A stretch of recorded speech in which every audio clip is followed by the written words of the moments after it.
Welcome to my channel. What happens when one pilot defies every rule in the book? Follow Chief Warrant Officer Leah Falcon Reyes as she threads an Apache through a canyon no helicopter should survive, takes out high-value targets, and rewrites the rules of combat forever. This is not just a mission.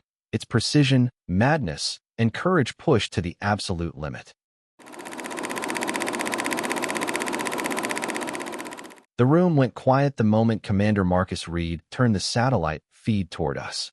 I watched the infrared bloom across the screen, a jagged compound cut into the shoulder of the Sarah Vallon Range, black dots that intelligence tagged as men, angular roofs layered with defensive emplacements.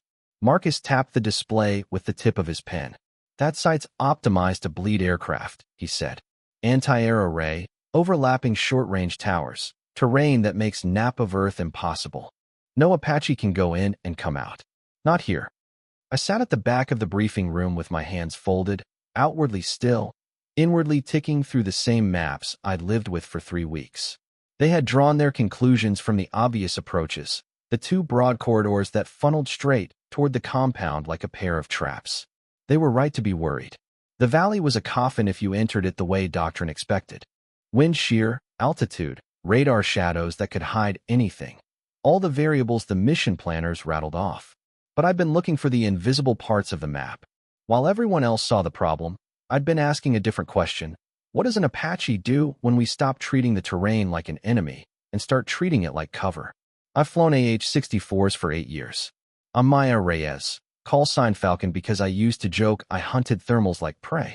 I wear the regulation bun and the calloused fingertips of someone who has coaxed a machine through cliffline gusts and turned what broke other pilots into lines on a report. I've logged hours in shadows where compasses complain and the horizon stops meaning anything. That's how you learn to read stone and air. Commander Reed laid out the intel.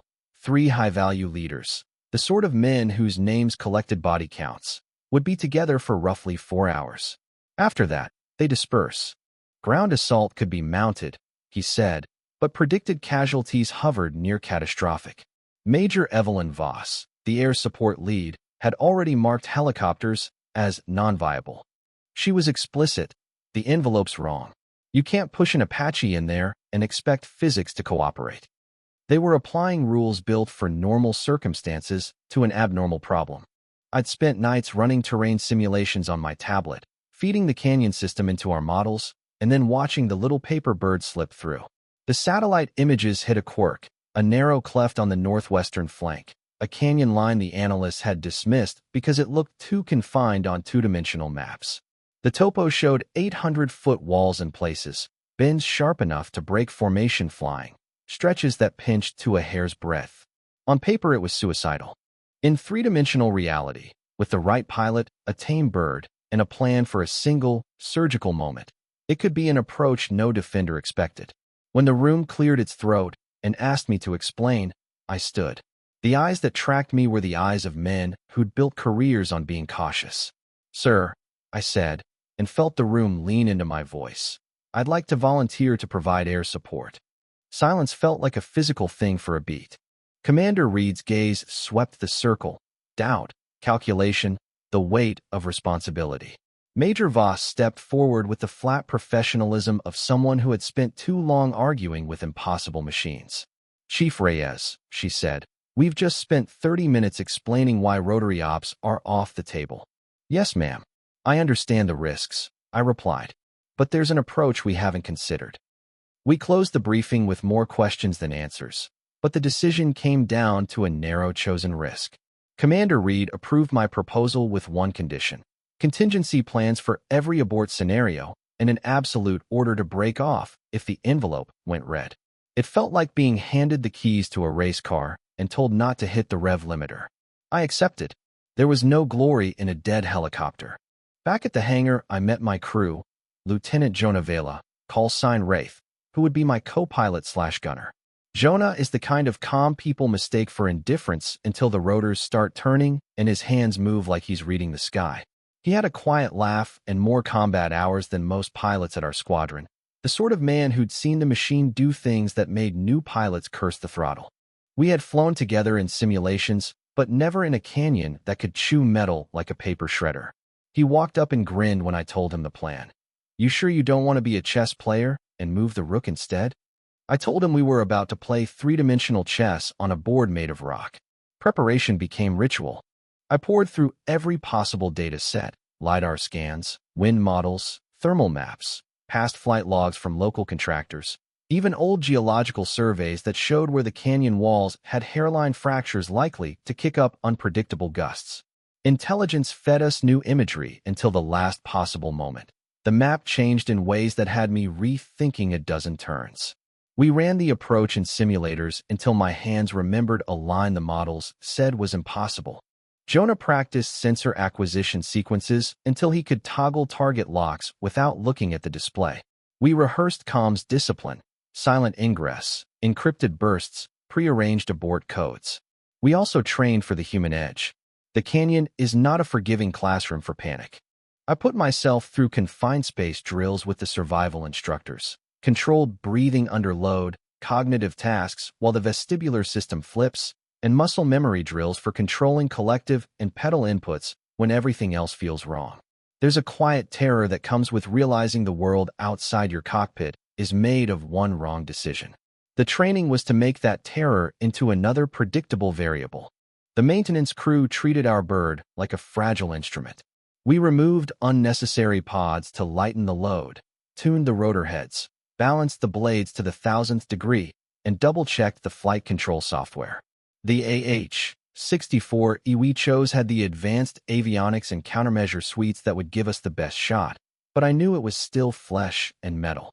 I slept with a checklist in the back pocket of my greens and a knot of adrenaline in my throat that felt like a second heartbeat. On the eve of the mission, I walked the perimeter of the hangar, staring up at a sky dimpled by stars. The men and women who would go with me through that canyon weren't people I could risk to vanity. This was not a stunt. It was a decision to trade one set of likely casualties for the possibility of preventing hundreds. I thought of the families in those intel reports, faces I'd never meet, and I felt the old certainty settle in. If the path existed and I could fly it, someone had to try. The canyon didn't care about plans, only about execution. Tomorrow it would find out whether our execution was enough. Dawn licked the horizon with a thin, cold line as we strapped into the Apache. The hangar felt smaller than it should have, full of the usual bustle, ground crews moving like a practiced roomer, radios murmuring checklists, the smell of hydraulic fluid and hot metal. But under it all was an edge I couldn't wash off. Jonah clipped his helmet in with steady hands. "You ready to make the rocks jealous?" he said, half grin, half prayer. "We make the rocks our ally," I corrected, and meant it. The bird rolled out and the world turned into vibration and wind. We climbed low, a heartbeat from the treetops at first, then lower still as the terrain forced us into shadow. The plan had been to stay invisible until the canyon mouth yawned ahead. Execution had to be absolute. I felt the machine through my seat, the little, honest complaints of the hull, the way the rotor heads tuned themselves with every gust. That conversation between pilot and aircraft is intimate. You ignore it at your peril. Approach waypoint Charlie came and went. I kept my eyes split between the HUD, the topo line we'd burned into our memory, and the canyon itself. It looked like a scar across the world, a hairline cut that widened and widened again. The first wall rose like a cathedral, granite ribbed with veins of darker stone. Wind began to wake in odd currents, sudden burps that tried to steal the tail, eddies that wanted to yank the nose left or right. We had planned for gusts, but planning is a map, not a promise. Radio silence except for encrypted pings. We adopted the prearranged phrase patterns only for emergencies. Jonah's fingers moved in a choreography I trusted, sensors warming, fleur lock warming, the targeting suite running through its checks. I breathed in time with the rotors and told myself the canyon was a long, complicated problem. Problems have answers. The mouth closed behind us with a click of stone, and the world shrank to engine noise and the close, cold smell of dust. The walls were closer than any simulation had felt. At times I could have spat and hit the rock. We twisted around a left bend that felt like being folded in half. My hands tracked the cyclic like an extension of thought. A sliver of daylight arced above us, showing a sky too small for comfort. I thought of every mistake I'd ever watched in other people's logs, the little hesitations, the overcorrections, and drove them out of my control like weeds. There was a moment, almost ceremonial, where the aircraft and I matched tempo so closely the world outside paused. Jonah's voice cut through, soft but clear. 2 kilometers. Visual on the compound in 3, 2.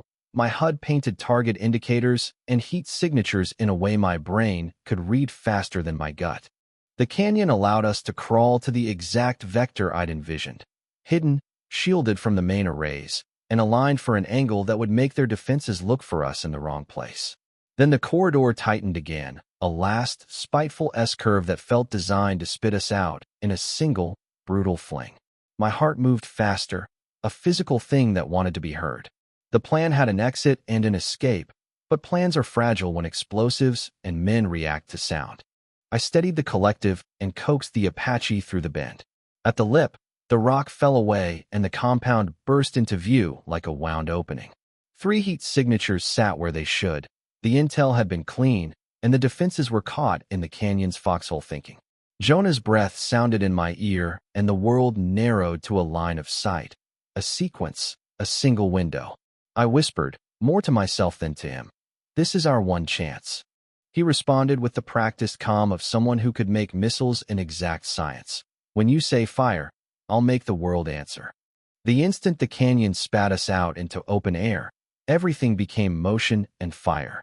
Jonah's targeting suite sang its confirmation tones. 3 solid locks. 3 heat signatures exactly where intel said they'd be. My voice came out steady, sharper than I felt. Fire. In under 6 seconds, Jonah sent 3 hellfires screaming downrange. The compound below bloomed with orange fury. The first missile gutted the command hall. The second tore the comms hub apart. The third punched straight into their hardened bunker. For one impossible heartbeat, I thought we'd done it clean. Then the mountain answered. Muzzle flashes burst from every parapet. Tracers stitched the air. The valley came alive with men and weapons pouring fire at us. RPG smoke trails clawed upward. I snapped the Apache into a violent bank, feeling the airframe shudder under the strain. Jonah swore under his breath, but kept his eyes glued to the sensors. Dozens of fighters, closing fast, he barked. They're dragging Zu-23s into position at the canyon mouth. If we tried to run back the way we came, we'd be slaughtered. They were betting on that. I chose the only path left. I pitched the bird into a brutal climb, pushing the rotors through thin, angry air. The Apache howled like something alive, climbing far faster than she had any right to at this altitude. Leah, Jonah shouted. We're naked up here. Exactly, I shot back.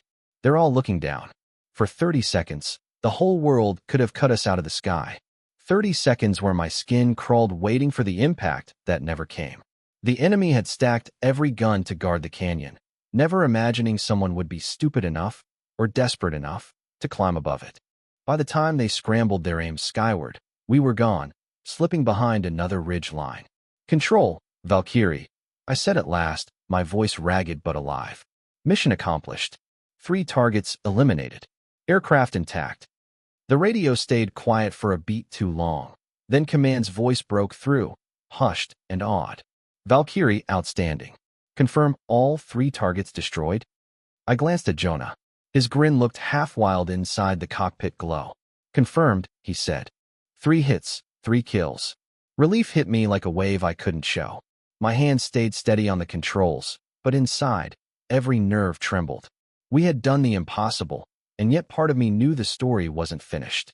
The strike had crippled their leadership, but the memory of those 30 exposed seconds, the knife edge between triumph and death, was already etching itself into me like a scar. As the mountains fell away behind us, Jonah broke the silence. Leah, no one else would have tried that canyon. No one else would have lived through it. I didn't answer right away. The truth was, he was wrong. It wasn't that no one else could have. It was that no one else was willing to pay the price if it failed. And maybe that was the only difference between myth and memory. The return flight should have been calm. It wasn't. Even with the compound in flames behind us, I kept my eyes hunting every ridge and valley. The canyon had been our entry, and nearly our tomb, but the escape route wasn't a clean corridor either. Radar jammers hissed across the spectrum, and the birds' warning sweet barked intermittent spikes, as if unseen eyes were still trying to paint us. I flew as though the entire mountain range wanted to take another shot. Jonah sat back, his voice steadier than mine felt. All 3 signatures are gone. Intel was right for once. He hesitated, then added, Leah, you realize you just wrote yourself into every Apache legend from here to Fort Redding. I almost laughed, but the sound came out brittle. Legends are for the dead, Jonah. I'd rather stay in the debriefing room. It took another hour of low-level flying to clear the last ridges and make contact with the base perimeter. By then my shoulders felt carved from stone, every muscle locked. Only when the landing strip stretched out beneath us did I finally ease the collective and let the Apache breathe. The wheels kissed tarmac like the first safe step after a long fall. The hangar lights were blinding after so much shadow. We shut down the engines, and the silence was surreal, as if the whole base had been holding its breath with us. The canopy hissed open. Cold night air slapped my face, and with it came the realization that I was alive, really alive, and the world hadn't ended in that canyon. Commander Reed was waiting as soon as we climbed down. His jaw was tight, his eyes unreadable. For a terrible second, I wondered if he was about to reprimand me for recklessness. Instead, he stepped forward, grabbed my gloved hand, and shook it with a force that startled me. Chief Reyes, he said, his voice rough. That was the most astonishing flying I've ever witnessed. I blinked, unsure how to respond. Sir, he cut me off. You proved every one of us wrong. We said it couldn't be done. You showed us we weren't thinking hard enough. Around him, officers who had dismissed the idea of helicopter support stood in silence. Some looked embarrassed. Others simply looked relieved. Major Voss, who had argued most fiercely against me, gave a short nod, a kind of apology without words. Jonah, grinning like a man who had stared at death and outlived it, clapped me on the shoulder. Told you we'd make the rocks jealous. The debrief stretched deep into the night. We dissected every second of the flight, the canyon entry, the missile strikes, the climb. Intel confirmed through secondary sources that all 3 generals were dead. With their leadership decapitated, at least a dozen planned attacks on coalition forces were now crippled before they could begin. When the session ended, Reed stood again. Chief Reyes, he said formally, your mission may have saved more lives than any single strike in the past 5 years. Don't diminish that. What you accomplished tonight changes the way we think about what Apaches can do. For the first time since the canyon, I let myself smile, not the wild grin of victory, but a small, tired curve of the lips. Sir, I only did what had to be done. But inside, I knew it wasn't that simple. I hadn't just flown a mission. I'd crossed into territory no training manual prepared me for, and returned. And that meant the real work was only beginning. Sleep didn't come easy that night. I lay in my quarters staring at the ceiling, hearing the echo of rotor blades against canyon walls, feeling the phantom tug of wind shear on the tail. My body was back at base, but part of me was still flying those 15 kilometers of stone and shadow.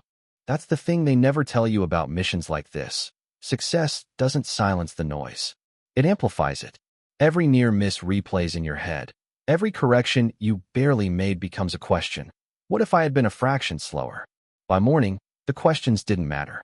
Command had already decided what came next.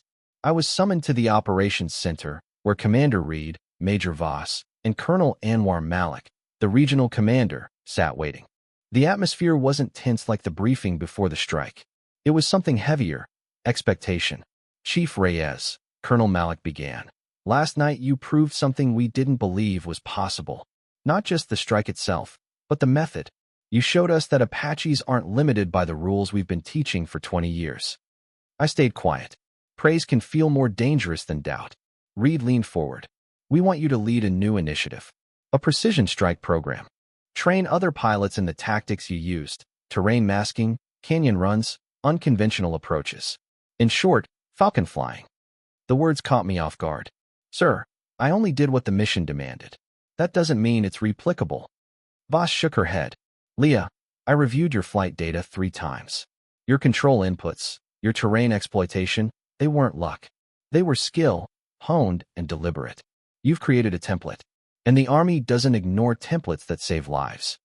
For a moment, the room went silent. I thought about all the names etched on memorial walls, pilots who had flown by the book into situations the book couldn't solve. Maybe if someone had been willing to break rules earlier, some of them would still be alive. Finally, I nodded. If I'm going to teach this, then I'll teach it right. No cowboy flying. No stunts.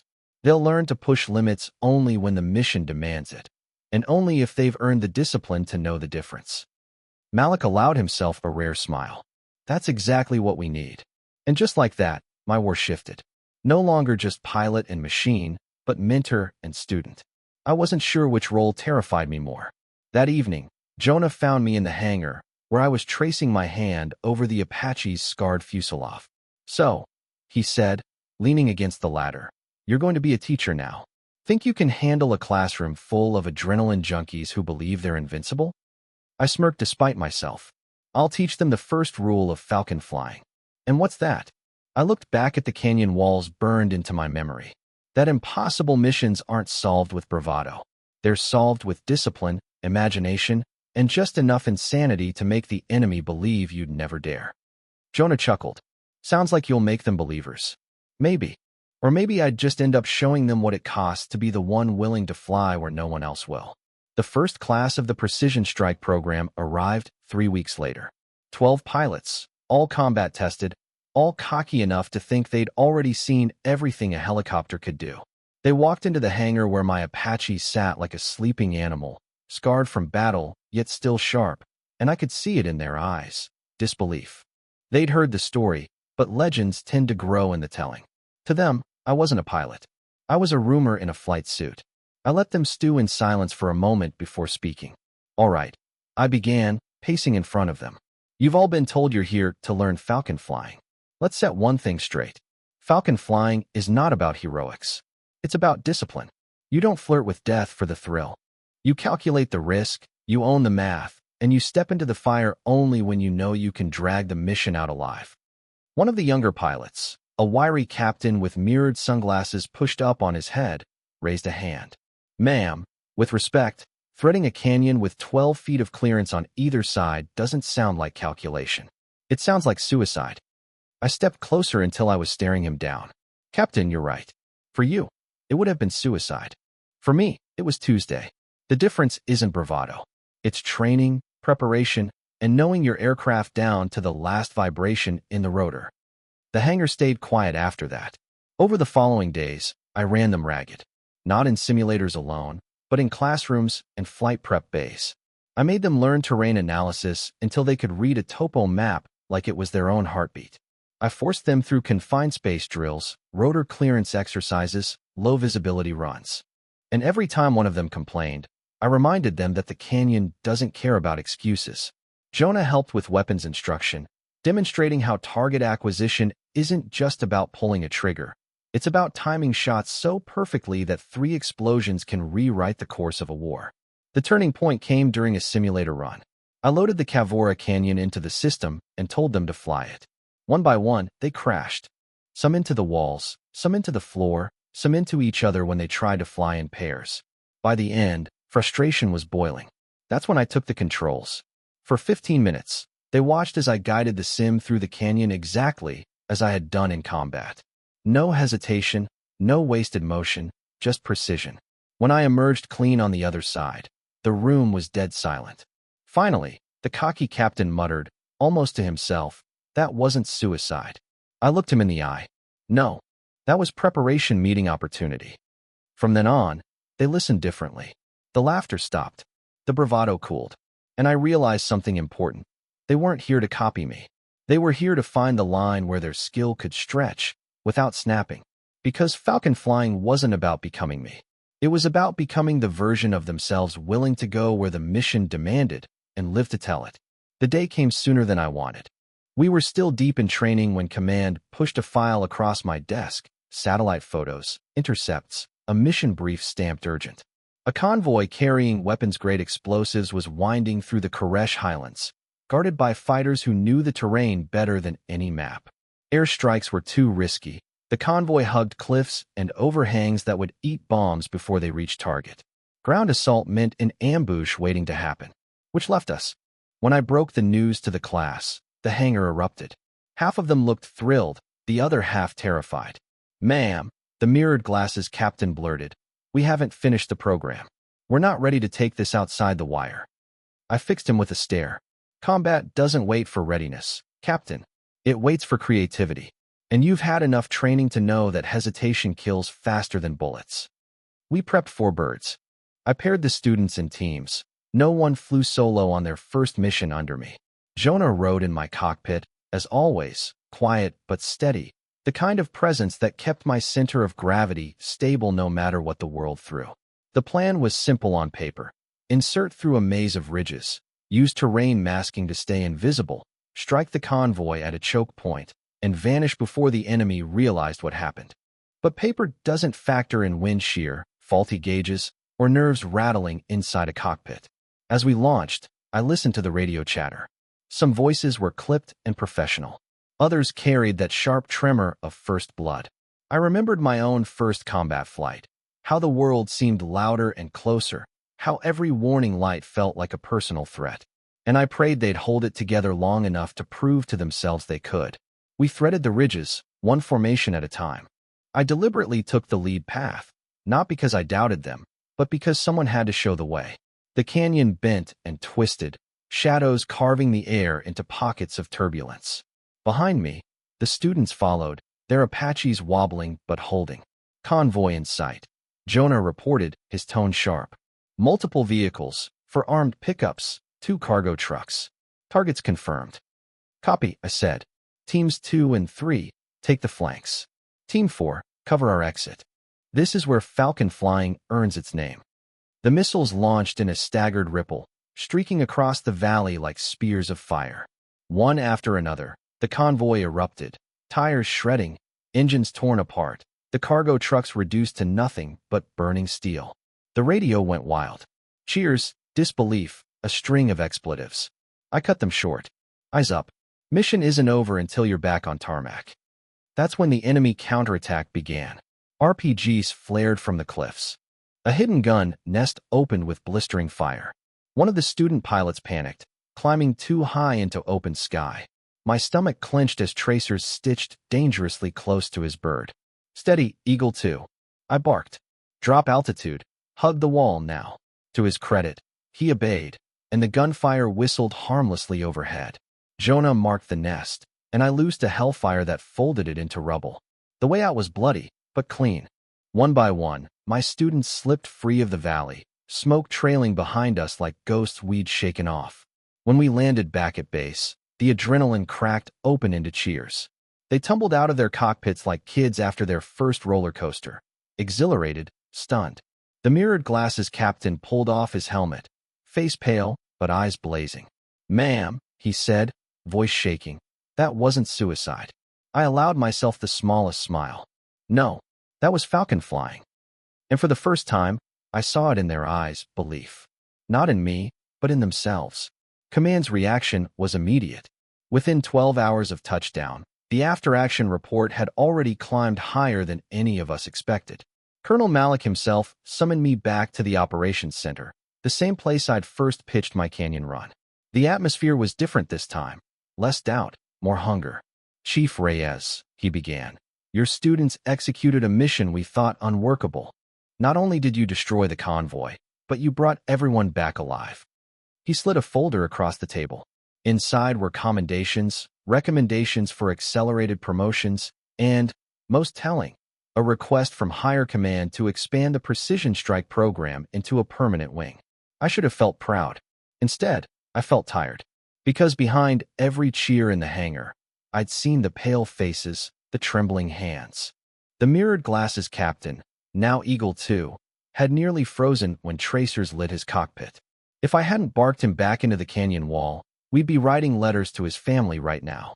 That night, I walked the hangar floor alone, running my hand over the nose of my Apache. Jonah found me there, as he always did. "You don't look like someone who just rewrote doctrine," he said quietly. I shook my head. "They think Falcon flying is invincibility. They don't see the cost." He leaned against the fuselage, arms crossed. "You taught them discipline. You kept them alive. That's more than most can claim. But what happens when the math doesn't balance?" I asked. "When the canyon wins. when one of them doesn't make it back? Jonah didn't answer right away. Finally, he said, then you'll teach the rest how to carry that weight, just like you carry yours. The following week, I gathered the class in the simulator room. Not for another mission drill, but for something harder. I pulled up the flight logs from our convoy strike. Every misstep, every hesitation, every second where failure nearly took hold. I made them watch themselves wobble through turbulence, overshoot corners, miss their firing windows. They looked ashamed, embarrassed. Good, I told them. Hold on to that shame. It means you're alive to feel it. But don't confuse survival with perfection. You survive because you had each other, because you trusted your training, because you listened when your instincts screamed otherwise. That is Falcon flying. Not glory, not suicide missions. Just the brutal math of doing what others think can't be done. One of the younger lieutenants raised her hand. Ma'am, how do you know when to take that risk? When the math is worth it. I looked at her, and for once, I let the truth show in my voice. When the cost of doing nothing is greater than the cost of trying. That's the only calculation that matters. The room stayed silent after that. They understood. Maybe not fully, not yet, but enough. Later, Colonel Malik informed me that the program would be expanded and that I was being promoted to lead it permanently. My students congratulated me, some with genuine admiration, some with nervous awe. But promotions and titles didn't matter. What mattered was that I had 12 pilots who had stared into a canyon of their own and come out alive. And I knew it wouldn't be the last time. Legacy is a word people love to throw around in this line of work. Command framed mine in tidy language. Chief Warrant Officer Leah Reyes, founder of the Precision Strike Program, pioneer of unconventional Apache tactics, author of terrain-masked aviation doctrine. They pinned medals to my chest, shook my hand in ceremonies, and sent glossy photos back to Washington. But medals don't fly through canyons. Pilots do, and pilots bleed. The truth of my legacy wasn't in the citations or the manuals. It was in the eyes of the 12 students who'd survived their first impossible mission. It was in the way their radio chatter grew steadier with each sortie, the way they learned to breathe through fear instead of letting it break them. 3 months after the convoy strike, one of those students, Eagle 2, the mirrored glasses captain who had once called my canyon run suicide, led his own flight. They took down a heavily armed hideout nestled in cliffs no one thought penetrable. He brought his whole team back. When he walked off the tarmac, he sought me out, snapped a salute sharper than any I'd seen, and said only, "Ma'am, it wasn't suicide. It was Falcon flying." That moment mattered more than any medal. Yet legacy has a shadow too. Nights alone, I still hear the echo of rotors scraping canyon walls, feel the weight of those 30 seconds where every gun on the mountain should have cut us down. I know one day the math won't balance, not for me or for someone I train. The canyon always wins eventually. But until that day, we fly. Because impossible missions don't wait for perfect plans. They wait for someone willing to thread the impossible path, to test the edges of machine and mind, to risk just enough insanity to turn myths into memory. That is Falcon flying.